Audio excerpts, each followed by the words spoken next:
আজকে যত দিন যাইতেছে ধীরে ধীরে এই নতুন প্রজন্মের ছেলেরা, কিশোর, তরুণ, নওজোয়ান, যুবক, যুবতী, এরা আপনার সুন্নাত টোটালি বোঝে না। বিষয়টার একরকম তাদের কাছে অবাক করা মনে হয়। সুন্নাত কি জিজ্ঞাসা করবেন আপনি, মাথার চুল থেকে পায়ের নখ পর্যন্ত তোমার শরীরে নবী সাল্লাল্লাহু আলাইহি ওয়াসাল্লামের একটা সুন্নাত কি বলো বা আছে তোমার মাঝে?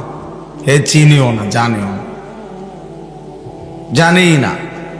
মা বাবাদের গাফলতি, সমাজের চারদিকের সবার গাফলতিতে নতুন জেনারেশন, আগের মুরব্বীরা কিছুটা জানে, অল্প স্বল্প কম বেশ কিছু দোয়া কালাম কিছু তো পারে, কিছু সুন্নাতের অনুসরণ আছে, কিন্তু নতুন জেনারেশনের খুব ঘাটতি। তারা সম্পূর্ণভাবে চেহারা, সুরতে, চলনে, বলনে কাফের, মুশরিক, ইহুদি, খ্রিস্টান, নাস্তিক, মুরতাদ, বেঈমানের অনুসরণটাকেই খুব স্বাভাবিক মনে করে, পছন্দ করে। এই বেঈমানের এই অনুসরণ, দুশ্মনের এই ধারাবাহিক অনুসরণ কোরআনুল কারীমের মধ্যে স্পষ্ট আল্লাহ তাআলা বলছেন, ইহুদি, খ্রিস্টান এবং বেঈমানের সাথে যার বন্ধুত্ব, আল্লাহ তাআলা নিজেই বলছে সে তাদেরই অন্তর্ভুক্ত। নবী সাল্লাল্লাহু আলাইহি ওয়াসাল্লামও বলছেন সে তাদের অন্তর্ভুক্ত। অতএব এটা বোঝানো উচিত, ছেলেদেরকেও বোঝানো উচিত, নিজেরাও বোঝা উচিত যে আমাদের প্রিয় নবী সাল্লাল্লাহু আলাইহি ওয়াসাল্লামের চাইতে সকল বিবেচনায় সুন্দর, শ্রেষ্ঠ এবং নবীজি সাল্লাল্লাহু আলাইহি ওয়াসাল্লামের সাজগোজ, চলাফেরা এর চাইতে চমৎকার, সর্বোত্তম আর কারো নাই, আরো কারণ। নবীজি সাল্লাল্লাহু আলাইহি ওয়াসাল্লামের হাসি সেটা শ্রেষ্ঠ হাসি। তিনি কাঁদলেও সবচেয়ে সুন্দর, হাসলেও সবচেয়ে সুন্দর। নবী সাল্লাল্লাহু আলাইহি সাল্লামের হাঁটলেও সবচেয়ে সুন্দর, বসলেও সবচেয়ে সুন্দর। নবী সাল্লাল্লাহু আলাইহি ওয়াসাল্লাম সমস্ত গুণে পূর্ণাঙ্গ। আছে খুবা হামাদারান্ত তু তানহাদার। আল্লামা ইকবাল বলছেন, হে নবী, সমস্ত নবীর যত গুণ সব যদি আপনার মাঝে তালাশ করি তা আপনার একার মাঝেই সব খুঁজে পাই।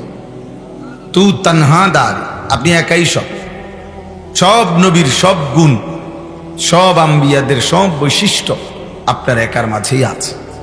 আল্লাহ তাআলা আপনাকে সমস্ত ত্রুটি, বিচ্যুতি, কমতি, ঘাটতি থেকে মুক্ত করেই সৃষ্টি করেছে। খুলিকতা মুবাররাআম মিন কুল্লি আইব কাআন্নাকা কাদ খুলিকতা কামা তাশাউ। নবীজির একজন সাহাবী এটা বলছে, হাসান, আমি একটা বেঈমানের চুল কেন পছন্দ হলো, এটার পিছনে তো আমার একটা যুক্তি থাকতে হবে। যে না হুজুর, সকল গবেষণায় বিভিন্ন আঙ্গিকে প্রমাণিত হয়েছে যে এটা সুন্দর। এই যে দাড়িবিহীন যে সমস্ত মানুষ, একেবারে অনর্থক। পৃথিবীর কোনো গবেষণায় কোনো কাফের, মুশরিক, কোনো বেঈমান, কোনো নাস্তিক, মুরতাদও কোনোদিন বলে নাই যে দাড়িবিহীন চেহারার মধ্যে কোনো সৌন্দর্য আছে। এইটা নাই, কথা আসলেই নাই।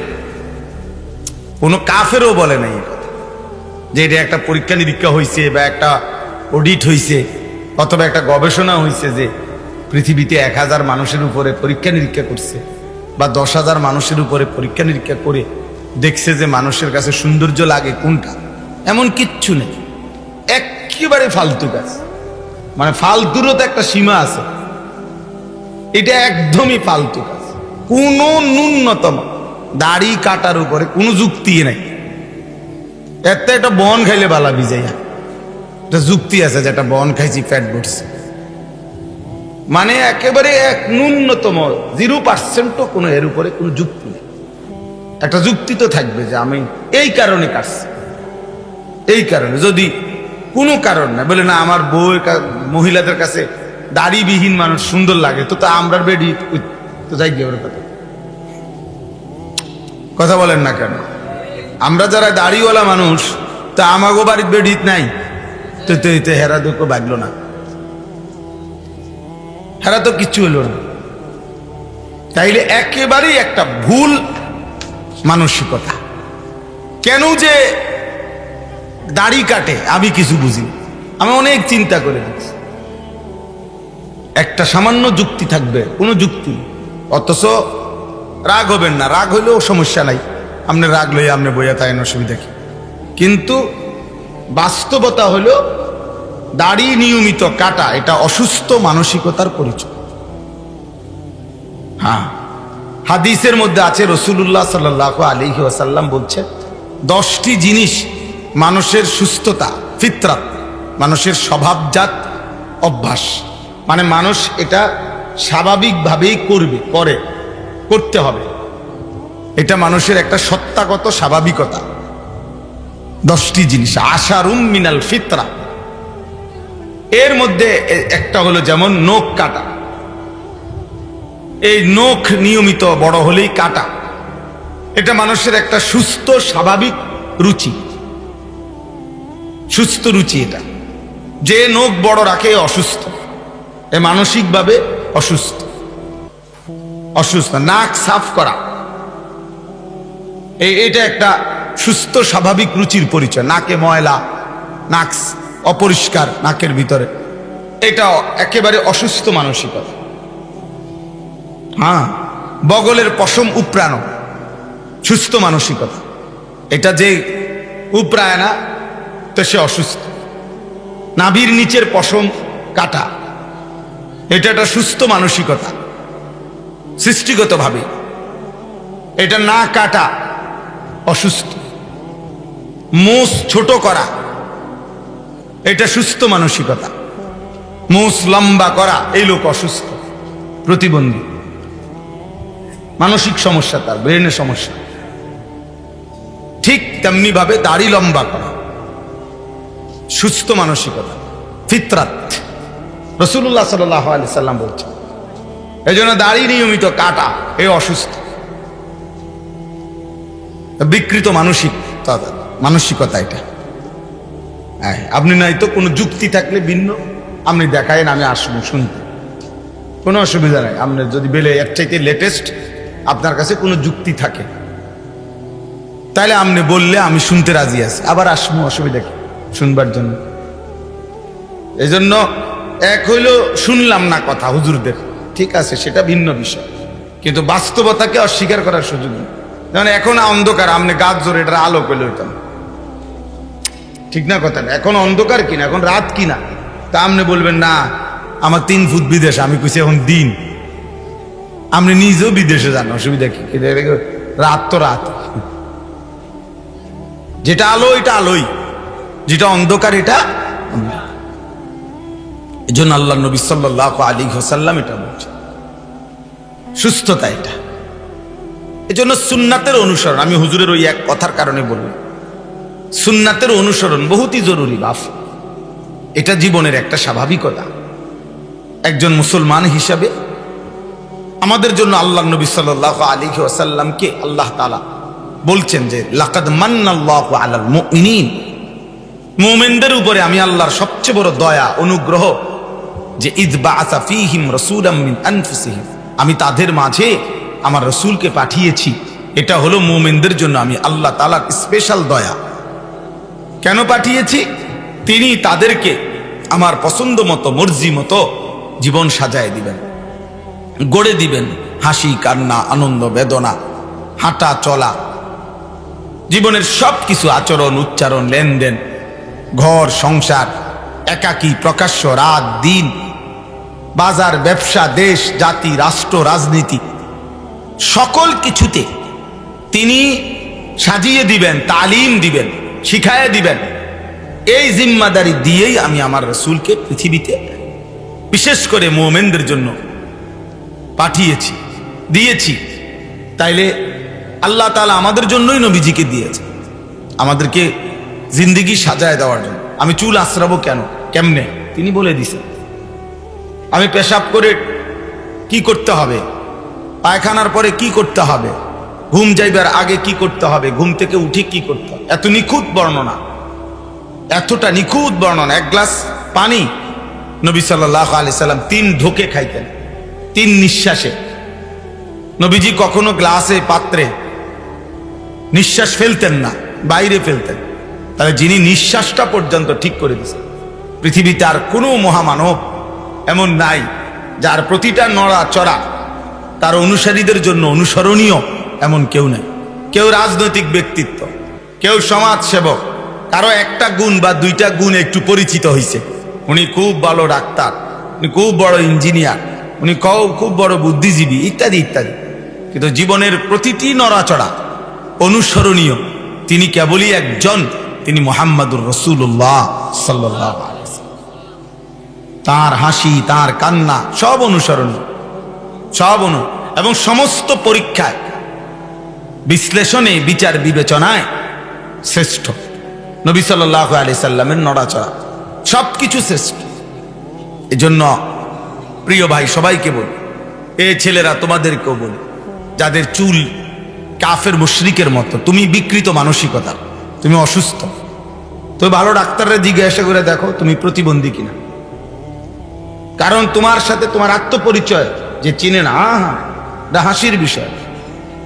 নিজে আমি কি মানুষ না ছাগল, এটা যদি আমি না বুঝি তো এটা মানুষে বুঝবো কেন? আমার তো এটা বোঝা উচিত। আমার একটা আত্মপরিচয় থাকবে না, যে আমি চিনা দরকার যে আমি একজন মানুষ, আমি একজন মুসলমান, আমার একজন আল্লাহ আছে, আমার একজন রসুল আছে, আমার একটা কিতাব আছে, আমার একটা ধর্ম আছে। তাহলে আমি কেন যার যেভাবে সব খাও, যা মন চায় তাই দেখো, নারী দেখো, ছবি দেখো, উলঙ্গ দৃশ্য দেখো, অসভ্যতা নোংরামি করো, হালাল হারাম সব পয়সা কামাই করো, যেটা পাও এটাই নাও, চুরি করো, ডাকাতি করো, লুণ্ঠন করো, ওজনে কম দাও, সুদ খাও, ঘুষ খাও, কিস্তি লাও, লোন লাও, যেটা পাও এটা লাও, যেমনে পারো টাকা বাড়াও। এ তো জানোয়ারের আখলাক, বেঈমানের আখলাক, মুশরিকের আখলাক, কাফেরের আখলাক। মুসলমানের আখলাক হইতে পারে না। মুসলমান ভিন্ন, ইমানদার ভিন্ন, মুমিন ভিন্ন। বাপ আল্লাহ আমাদেরকে বুঝার তৌফিক দান করে, আল্লাহ আমাদের হৃদয়ের মধ্যে বিবেক দান করে। বুঝি না কইয়া এ আপনি মাথা নোয়ায় রাখলে পাশ কাইটা গেলে চাচা মরে তো যাবেন, মরে তো যাবেন। দোস্ত, এ হুজুরের কথা পছন্দ হইল না আর কি, ইমাম সাহেবের কথাটা ভাল লাগলো না আর কি, একজন আলেমে দ্বীনের কথাটা একটু কষ্টকর মনে হইল। আচ্ছা, আপনি মনে করেন পাত্তা দিলেন না, আর রাখ হুজুর এরম কত কথায় কয় মাতিস দাদা, ঠিক আছে আজকে আমার পথে আমি চলে গেলাম, আপনার পথে আপনি চলে, কিন্তু মরে তো যাবেন, আখেরা তো দাঁড়াইতে হবে, আল্লাহর মুখোমুখি হতেই হবে। সেদিন কি বলবেন? ফাওয়ারাব্বিকা লানাসআলান্নাহুম আজমাইন। আল্লাহ বলে, কসম বান্দা, আমি আল্লাহ কসম করছি, আমি কিন্তু সকলকেই জিজ্ঞেস করব। লানাসআলান্নাহুম, অবশ্যই জিজ্ঞেস করব। সুম্মা লাতুসআলুন্না ইয়াওমাইদিন আনিন নাঈম। আল্লাহ বলেন, আমার দেওয়া প্রতিটি নিয়ামত সম্পর্কে আমি আল্লাহ তাআলার পক্ষ থেকে জিজ্ঞেস করা হবে। প্রতিটা লোকমা খাবার, প্রতিটা ঢোক পানি, প্রতিটা নিঃশ্বাসের হিসাব বান্দা আমার দিতে হবে। তুমি কি মনে করছো? কি মনে? কাজে বুঝেও না বুঝার ভান করেন না, বুঝেও না। নিজে মুসলমান, মসজিদে জুমার বয়ান শুনেন, ওলামায়ে কেরামের এত নসিহত শুনেন, এরপরও নয়সয় কথা বলেন কেন? হুজুর, আমরা সাধারণ মানুষ, আমরা গ্রামের মানুষ, আমরা অশিক্ষিত মূর্খ মানুষ, আমরা মাদ্রাসায় পড়ছি না, আমরা কি আর আপনার মতো হুজুর নি, আপনার মতো সব ফার্মুনি? হ্যাঁ, এডি কীর্তেন কন, আমি কি আপনার কাছে হিসাব নিতেছি নি? আমার কাছে নি আখেরাত। কথা বলেন না কেন? আরে বলেন না কেন? আখেরাত আমার কাছে নি, তো এসব ফাঁক না কথা আমার দ্বারা কন কীর্তেন, এগুলো আমারে বললে লাভ কি? সব ফালতু কথা। আজকে যদি ওইটা যে হাসরের ময়দান আমি বিচার করব, আমার কাছে জবাব দিতেছেন, তাইলে না আল্লাহ পাকের কাছে এগুলো বলে দাঁড়ায় থাকতে পারবেন? তো যদি পারেন তো ঠিক আছে, আপনি সিদ্ধান্ত নেন। আপনি আল্লাহ তাআলার সামনে জবাব দিতে পারলে আমার কি সমস্যা? ওয়াকুল কিয়ামাতি ফারদা। আল্লাহ বলেন, প্রত্যেকেই কিয়ামতের দিন আল্লাহ পাকের সামনে এসে দাঁড়াইতে হবে, একজন একজন, ফারদান, একজন একজন। আল্লাহ জিজ্ঞেস করবে বান্দাকে সরাসরি, কোনো মাধ্যম ছাড়া। লাইসা বাইনাহু ওয়া বাইনাহু তারজুমান। নবী পাক সাল্লাল্লাহু আলাইহি ওয়াসাল্লাম বলেন, আল্লাহ যখন বান্দার সাথে হাসরের ময়দানে কথা বলবে, আল্লাহর মাঝে আর বান্দার মাঝে বুঝাইয়া দেওয়ার জন্য কোনো দোভাষী ফেরেশতাও থাকবে না, শুধু আল্লাহ কথা বলবে, একাকি জবাব দিতে হবে। কারণ আপনি কি বলবেন যে আল্লাহ আমি একটু, আমরা ইমাম সাহেবের জিঙ্গায় কি করলে ভালো, ইমাম সাহেবরে পাইবেন কই? ইমাম সাহেব তো দৌড়ের উপরে আছে। হাসরের ময়দানে সব দৌড়ের উপরে না, সবাই তো পেরেশানি, সবাই তো পেরেশানি। লিকুল্লি ইমরিইম মিনহুম ইয়াওমাইদিন শা'নুন ইউগনি। আল্লাহ বলেন হাসরের দিন প্রত্যেকেই নিজেকে নিয়ে ব্যস্ত থাকে। ফালা আনসাবা বাইনাহুম ইয়াওমাইদিন ওয়ালা ইয়াতাসাআলুন। আল্লাহ বলে কেউ কাউকে হাসরের মাঠে বংশ আত্মীয়তার কোনো পরিচয় দিবে না, কেউ কাউকে ভালো মন্দ কোনো কথাও জিজ্ঞেস করবে না, জিজ্ঞেসও করবে না। ভাই আপনার কোনো কষ্ট হইতেছে? না না, জিজ্ঞাসা করবেন। আপনার কষ্ট হয় না সুখ হয়? আমনে বুঝেন, আমার জান শেষ, আমি আছি আমারে নিয়া, আমনে চিন্তা, আমার সময়। এর নাম হাসরের মা, এর নাম হাসরের মা। এই জন্য দয়া করে রহম করেন, দয়া করে রহম করেন। আমার বাপ নিজের উপরে দয়া করে। ছেলেরা তোমরাও তোমাদের নিজের জীবন ভাবতে শিখো ভাইয়া। কমপক্ষে নিজেকে ভুলে যাওয়া এর চাইতে আহাম্মক বেওকুফ আর কিছু হইতে পারে। সারা রাত মোবাইলে ছবি দেখো, কি করতেছ? মুসলমান আপনি? সারা বছর আপনি সুদ খাইবেন, আপনি মুসলমান? আপনার ঘরে প্রত্যেক দিন নিয়ম মাফিক টেলিভিশন চলবে, নাচ গান নর্তকীর ছবি, আপনি মুসলমান? তো মুনাফিক কে তাইলে? মুনাফিক কি? নিজে জবানে মুসলমান পরিচয় দেই আমরা, আখলাকে মুসলমানের চিহ্ন তো নাই, আমারও নাই, আপনারও নাই। আহা, ছেলে পেলেরা সব বাঁধন ছাড়া, চেহারা সুরত কিচ্ছু বুঝে না, কে মা কে বাবা, কোনো বংশ আছে কিনা, কোনো ধর্ম আছে কিনা, কোনো মান সম্মান আছে কিনা, কিচ্ছু নাই। নিজে নিজে ছবি দেখে, নাচ দেখে, গান দেখে, জিনা ব্যভিচারের ছবি দেখতেছে। কোথায় মা কোথায় বাবা? পাশের রুমে ঘুমায়, সারা রাত উলঙ্গ ছবি দেখতে দেখতে ঘুমায় পড়ছে। সকাল 8টা বাজে 9টা বাজে, উঠবার কোনো নাম গন্ধ নেই। এশার নামাজও পড়ে নাই, ফজরের নামাজও পড়ে নাই। আহা, শরীরও নাফাক। নারী ছবি দেখতে দেখতে শরীর তো নাফাক। এই জানোয়ারের ঘুম যদি আর না ভাঙে, এই রাত যদি আর ভোর না হয়, 30 বছর, সে তো জীবনে কোনোদিন সুখ দেখে না, সে তো দেখে নাই কোনো। যার বয়স 30 বছর, সে তো জীবনে কোনোদিন নিরাপত্তা দেখে না, সে তো জন্ম থেকেই নিরাপত্তাহীনতায় ভুগতেছে, আশ্রয়হীন, ভুকা নাঙ্গা, কোনো বেলা পাইলে খায়, কোনো বেলা পাইলে খায় না। যারা বেঁচে আছে আর যারা বেঁচেই নাই, কবরে চলে গেছে, শহীদ হয়ে গেছে, তারা তো নাই। তাইলে ওনারা আজীবন কষ্ট পাবে, রক্ত দিবে, আর আমরা বসে বসে আজীবন, ছেলেরা বইয়া বইয়া, তুমি বুঝি সারা বছর সারা জিন্দিগি বইয়া বইয়া মোবাইল টিপবা, আর নারী দেখবা, আর আমগো মুরব্বীরা বইয়া বইয়া চা দোয়ানে গপ মারবেন। এই জিন্দিগিটা কি ভাবছে? কি ভাবছেন নিজের? আফসুস করা উচিত। একজন বাবারও ভাবা উচিত, আমি আমার কি সন্তান রেখে যাচ্ছি। আমার চোখের সামনে আমি দেখে গেলাম আমার ছেলে এক ওয়াক্ত নামাজ পড়ে না, তো আপনি মরণের পরে পড়বো না বলে? আমি দেখে গেলাম আমার সন্তান, আমার ঘরের বউ বাচ্চা প্রত্যেক বেলা টেলিভিশন দেখে, আমি থাকতে জীবিত রঙিন টেলিভিশনে নাচ গান নর্তকীর ছবি চলতো, কি বাবা ভাবেন? আমনি মরার পরে কবরে গেলে তো আমনের ঘরের থেকে তারা কোরআন শরীফ পড়ে পড়ে আমনে লেগা সওয়াব পাঠাইব। আমনে থাকতে এরা টেলিভিশন চাইছে ডেইলি, আর আমনে যাওয়ার পরে এরা সবাই জোনায়েত বাগদাদি হয়ে যাবে, এরা রাবে আবশ্রী হয়ে যাবো সবাই। আস্তাগফিরুল্লাহ, আস্তাগফিরুল্লাহ। হিসাব মিলান, হিসাব মিলান, হিসাব মিলান। আমার কথা শেষ। মুমিন না মুনাফিক প্রমাণ করেন, মুমিন না মুনাফিক প্রমাণ করেন।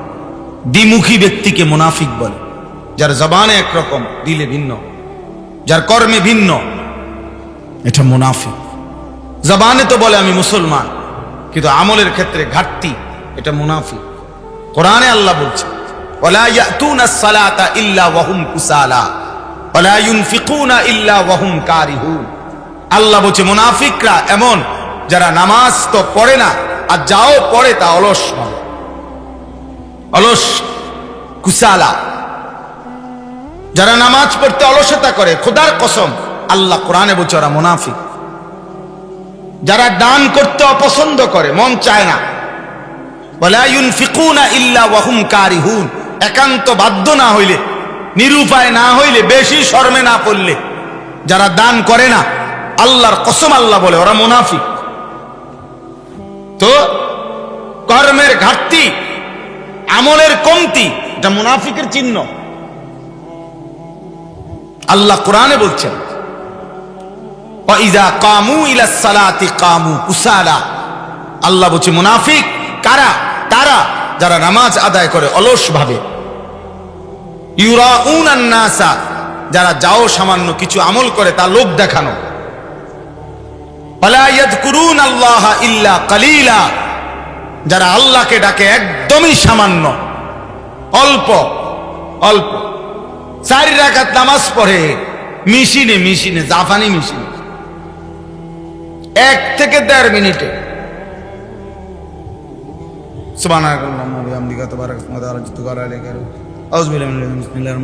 এমন ভাবে পরে মানে মেশিন ফেল। হ্যাঁ, মেশিন ফেল। 20 রাকাত তারাবি 30 মিনিটও লাগে না, উড়ে এলাইছে শুধু, উড়ে এলাইছে। খুব খুশি আমরা, ইমাম পাইছি ভালো। টনটুন্না হুজুর, আল্লাহর রহমতে। আমার একদিন একজনে কইছে হুজুর টনটুন্না হুজুর পাইছি আমরা। হুজুর বলে টনটনায়।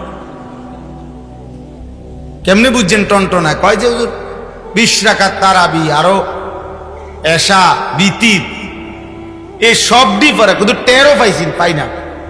তো আপনি মানে 20 রাকাত আরো এশার 9 রাকাত 29 রাকাত নামাজ পড়লেন ধারাবাহিক ভাবে, কিন্তু 13 পাইলেন। এটা কি নামাজ পড়লেন এত দ্রুত, এত দ্রুত? আস্তাগফিরুল্লাহ। এত মুনাফিকের চিহ্ন। কোরআনুল কারীমের আয়াত। আল্লাহ আমাদেরকে বুঝার তৌফিক দান করে। এই জন্য বাবা দয়া করে আমরা আসলে শেষ পর্যন্ত আল্লাহর কাছে যেতেই হবে। সুখে থাকি, দুঃখে থাকি, নিরাপদে থাকি আর অনিরাপদে থাকি, মৃত্যু আমাদের নিশ্চিত। আমাদের আল্লাহর কাছে আমরা যেতে হবে। অতএব আমরা মুখে আলহামদুলিল্লাহ সবাই বলি আমরা মুসলমান, এটা কর্মে প্রমাণ করি, নাই তো হবে না, আল্লাহ নিবে না। এই কথাটাই বলে শেষ করছি। আল্লাহ বলেন অমিনান নাসি মান ইয়াকুলু আমান্না বিল্লাহি ওয়া বিল ইয়াউমিল আখির। আল্লাহ বলে বহু লোক আছে এমন যারা জবানে বলে আমি আল্লাহকে মানলাম, আখিরাতকে মানি। আল্লাহ নিজে বলতেছেন ওমা হুম বিমুমিনিন, বললে কি হবে? আমি আল্লাহ বললাম, এরা মুমিন নয়। লোকটা বলতেছে আমি আল্লাহরে মানি, লোকটা বলতেছে আমি আখিরাতকে মানি, আল্লাহ বলতেছে ওমা হুম বিমুমিনিন, না আমি আল্লাহ বলছি এরা মুমিন না, এ মুনাফিক। তা আল্লাহ, আমি এই জন্যই তো ওই সময় বললাম হিসাব কি আপনি আমারে নি দেন? আপনি যে সময় তো সিহন কথা কন দো হুজুর, বুঝি তো আমরা লাগেই তো কয় ও করলে তো ভালো ছিল, কে না বুঝে পারি না। কত তো কইছে বিড়িখানা ছাড়তাম, অনেক দিনের অভ্যাস, ছাড়তারি না। আলাপ করে ফাজলামি করেন, হ্যাঁ মস্কারি করেন, আপনি আমার রসিকতা করেন। আল্লাহর সামনে এগুলো বলতে পারবেন তো এভাবে? তো তাইলে কার সাথে রসিকতা করেন? আমি আপনার হিসাব নিতে বসছি নাকি? আপনার বিচার কি আমি নি করবো? কথা বলেন না কেন? তো আমার কাছে এই সমস্ত অজুহাত বলবেন? আমি বলতে বুঝাইছি মানে আলেমের কাছে, হুজুরদের কাছে আপনি এই অজুহাত দেন কীর্তেন। আল্লাহকে না বলবেন, আল্লাহকে বলে দেখবেন না টিকতে পারবেন কিনা। এই জন্য আল্লাহ বলেন জবানে বললেই হবে না বান্দা আমি আল্লাহ বললাম, এরা মুনাফিক, মুমিন না। ইউখাদিউন আল্লাহ ওয়াল্লাযীনা আমানু। আল্লাহ বলে প্রত্যেকটা মুনাফিক দ্বিমুখী, যার কর্মে এবং জবানে ভিন্নতা, দিলে এবং মুখে ভিন্নতা। এরা মনে করে আল্লাহকে ধোঁকা দিচ্ছে, এরা মনে করে সত্যিকার মোমেন যারা, পাক্কা ইমানদার যারা, তাদেরকে ধোকা দিচ্ছে। ওই হুজুর মানুষ কিতা বুঝবো, মাতির সাথে হ্যাঁ, আরে সালা আমনে সালাক, হুজুর বেউকুফ, কারণ হুজুর সিরা খায়, আমনে ভাত খান। বুঝেন না কথা? নামাজিরা শুধু সিরা খায় 3 বেলা, আমনে শুধু ভাত খান, আমনে চালাক, আর আমরা খাই বহন খাই চা দিয়া। আমরা বুঝবো না কেন? এই জন্য আল্লাহ বলেন, মুনাফিক মনে করে আল্লাহকে ধোকা দিচ্ছে, ইমানদারকে ধোকা দিচ্ছে। ওমা ইয়াখদাউনা ইল্লা আনফুসাহুম ওমা ইয়াশউরুন। কিন্তু আল্লাহ বলে, না না বান্দা, এরা প্রকৃত অর্থে নিজেকে ধোকা দিচ্ছে, কিন্তু বুঝতেছে না। যুবক, তুমি তোমার ক্ষতি করছো। এই নাফরমান, তোর এই সমস্ত বিশ্রী চুল কোনো পাগলও দেখে না, তুই খবর নেই বেটা। তোরে নিয়ে কারো কোনো মাথা ব্যথা নাই, তুই নিজেই হাসস, নিজেই সাজস, নিজেই চলস, নিজের জিন্দেগি নিজেই নষ্ট করতেছ। তুমি মরে গেলে এই পৃথিবী তোমার জন্য দাঁড়াইবার অপেক্ষা করার মতো 1 সেকেন্ডও দাঁড়াবে না। তোমার মতো কত ফালতু দুনিয়ায় চলে গেছে, কত সুন্দরী, কত রূপসী, কত রমণী, কত নর্তকী, কত বেহায়া বেপর্দা নারী নিজের রূপ দেখাইয়া, সৌন্দর্য দেখাইয়া, হাজারো মানুষকে দেখাইয়া আজকে কবরে চলে গেছে। কোন জানোয়ারও এদের নাম নেয় না বেটা, কোন জানোয়ারও নাম নেয় না। কিন্তু ওই এক নারী রাবেয়া বসরি 1000 বছর আগে আল্লাহকে রাজি করে গেছে, সেজদা দিয়া আল্লাহকে রাজি করে গেছে, নিজের ইজ্জত পর্দার হেফাজত করে নিজেকে সে আড়াল করে রাখছে। আজ 1000 বছর পরেও আল্লাহ তাআলা তাকে সারা পৃথিবীর আল্লাহর বান্দাদের কলিজায় কলিজায় নাম বসায় দিছে। কে না চেনে রাবেয়া বসরিয়াকে? কথা বলেন না কেন? কে না চেনে? ফাতেমাকে কে না চেনে? অথচ যে তার জানাজাটাও সবাইকে নিয়ে পড়তে দেয় না, বলছে স্বামীকে আলীকে রাত গভীরে দাফন করে দিও, কেউ যেন না জানে, আমার জানাজার দিনও যেন কেউ না দেখে। যে তাকে জানাজার দিনও আড়াল করে রাখছে, আর সারা পৃথিবী ফাতেমার নাম জানে। তো সুন্দরীদের নাম কই? রূপসীদের নাম কই? এজন্য লম্পট সন্তান, বেনামাজি, বেহায়া ছেলে, মনে রাখিও, তোমারে কেউ ফিরেও তাকাবে না, ফিরেও তাকাবে না। দুষ্ট শয়তান বন্ধুদের খপ্পরে পড়ে নষ্ট হয়েও না। সব সময় ছেলেদেরকে নষ্ট করে দেয় সাথের কিছু অসৎ ছেলে।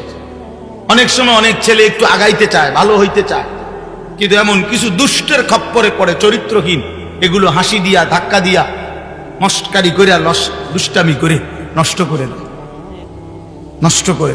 বেচারা আর আগাইতে পারে না, বেচারা আর আগাইতে পারে না। আল্লাহ বলেন, ফি কুলুবিহিম মারাদুন ফাযাদাহুমুল্লাহু মারাদা। আল্লাহ বলেন, এই মুনাফিক নাফরমানদের অন্তরের মধ্যে আল্লাহর অবাধ্যতার, কুফরির রোগ ধরেছে। আমি আল্লাহ ধারাবাহিক আমার নাফরমানি করার কারণে আমি আল্লাহ তাদের রোগ আরো বাড়ায় দিলাম।